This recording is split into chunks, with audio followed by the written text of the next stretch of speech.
All right, we're going to talk about linear inequalities in one variable. So if you remember, that's less than or equal to, greater than or equal to. So I wrote this up here just to remind you guys about the different pieces here. So a lot of times I'll remind students, if you have a variable inequality number, there's some easy kind of mental things to do. So we always want to typically read these variable inequality number if we can. There are some times when we can't do that. So if I have strictly less than or strictly greater than, I'm going to use a circle, okay, on my number line. If it's less than or equal to or greater than or equal to, I'm going to use a dot, okay? The circle indicates that it's not equal to. The filled in dot says it can be that value. And then what we're going to do is on less thans, we're going to put an arrow to the left.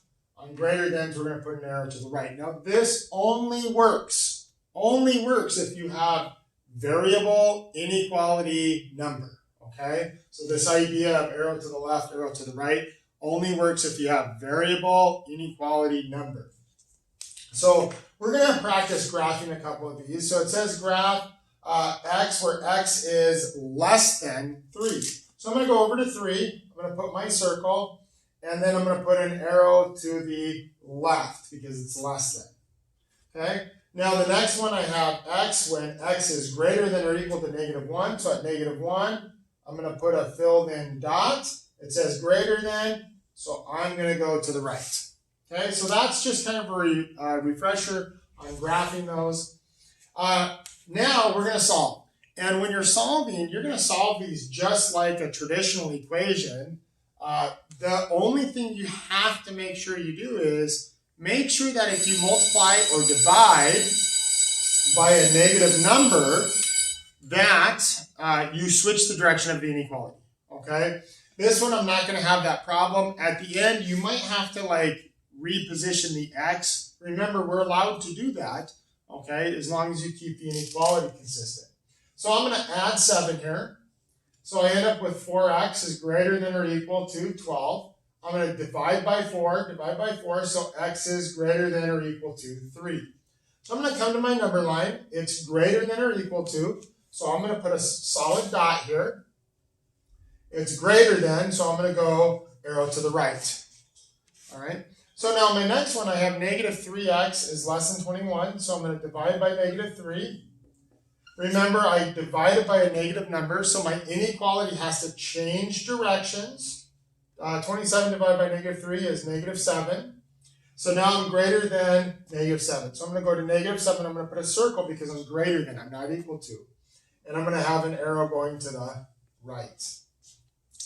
And we have 3 more problems that we're gonna solve. Here I have an inequality with x's on both sides. So what I'm going to do is I'm going to subtract my smaller coefficient over to the other side. Okay, so I'm going to subtract 6x over.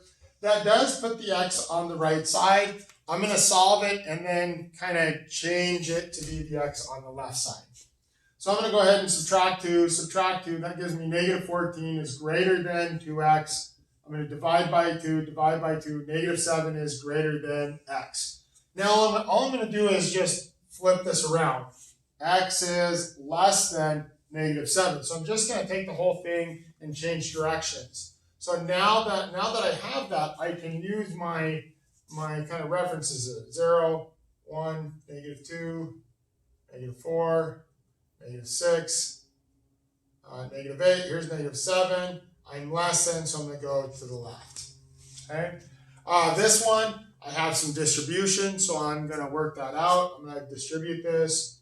2x minus 6 plus 5x is less than or equal to 8x minus 8. I'm going to combine like terms here. 7x minus 6 less than or equal to 8x minus 8. So I'm going to subtract off my 7x, and I'm going to add my 8. So I have 2 is less than or equal to x. I'm going to change my direction. So I'm going to go x is greater than or equal to 2. So that way I can use the adage of arrow to the right or left. So here's 0, 1, 2, 3, 4. Okay. Greater than or equal to, put a solid dot there and to the right. The last thing we're going to do is what we call a compound inequality. Okay?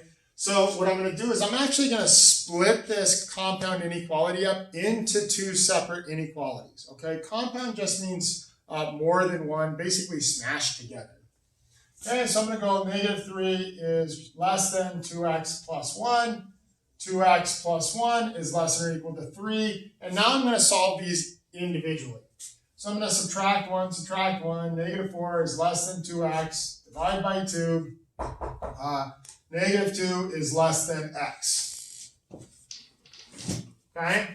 And now I'm going to subtract off 1 here. I got 2x is less than or equal to 2. Divide by 2. X is less than or equal to 1.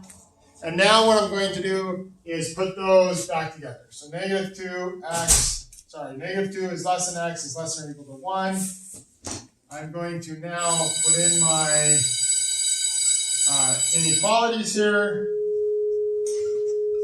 Okay. So I have -2 is less than x, so at -2 I'm going to put an open circle. And I know it's going to be like this because x is greater than.